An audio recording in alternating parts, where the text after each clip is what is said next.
Hello friends, एक बार फिर से आप सभी का स्वागत है हमारे यूट्यूब चैनल पर। टेलीविजन के एक और धमाकेदार अपडेट लेकर हम आप सभी के सामने हो चुके हैं हाजिर। सीरियल इश्क में मर जावा सीजन 2 के आने वाले एपिसोड की एक और ताजा तरीन अपडेट लेकर हम आप सभी के सामने फिर से हाजिर हो चुके हैं। तो आपको बताते चले कि कैसे अब शो के अपकमिंग एपिसोड में आप सभी देखने वाले हैं कि जो व्योम है वो वंश के ऊपर एक बहुत बड़ा इल्जाम लगाता हुआ नजर आने वाला है। दरअसल यहाँ रिद्धमा और व्योम एक दूसरे से बात कर रहे होंगे जब व्योम रिद्धमा के सामने कई सारे बड़े खुलासे करेगा, जिसको सुनने के बाद रिद्धमा भी हैरान रह जाएगी और व्योम का जो दर्द है वो भी छलकता हुआ नजर आएगा।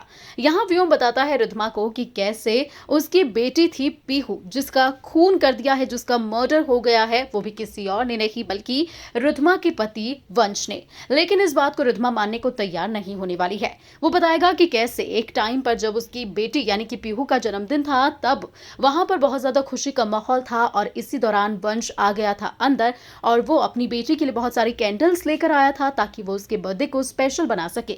और यहाँ जैसे ही उसने कैंडल जलाई वैसे ही वंश ने उसकी पूरी जिंदगी जलाकर राख कर दी, जिसके बाद से दोनों का ये जो दुश्मनी का दौर है ये शुरू हुआ। लेकिन रिद्धमा होगी कि इस बात को मानने को वो तैयार ही नहीं होगी।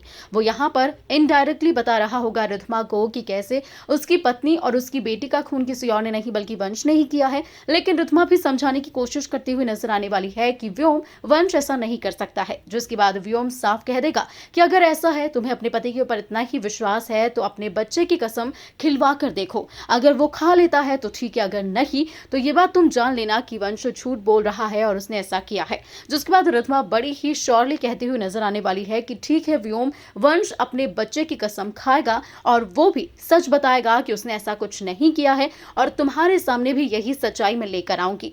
लेकिन यहाँ पर अब आप देखने वाले हैं कि कैसे रिद्धमा जो है वो वंश से कई सारे सवाल जवाब करती हुई नजर आने वाली है, क्योंकि व्योम के साथ जो बातचीत रिद्धमा कर रही है उससे ये तो साफ हो गया है कि रिद्धमा वंश से सवाल जवाब जरूर करेगी। लेकिन इन सवाल जवाबों की वजह से अब जो वंश है उसका ट्रस्ट एक बार फिर से ब्रेक होने वाला है कि रिद्धमा उसके ऊपर विश्वास नहीं करती है। उसका प्यार यहाँ पर बिखर जाएगा जब रिद्धमा से वो ऐसे सवाल पूछेगा कि आखिर रिद्धमा उससे ऐसे कैसे क्वेश्चंस पूछ सकती है, उसे क्या उसके ऊपर विश्वास नहीं है, वो किसी के साथ ऐसा कर सकता है, जिसकी वजह से दोनों के बीच दूरियां भी देखने को मिल सकती है।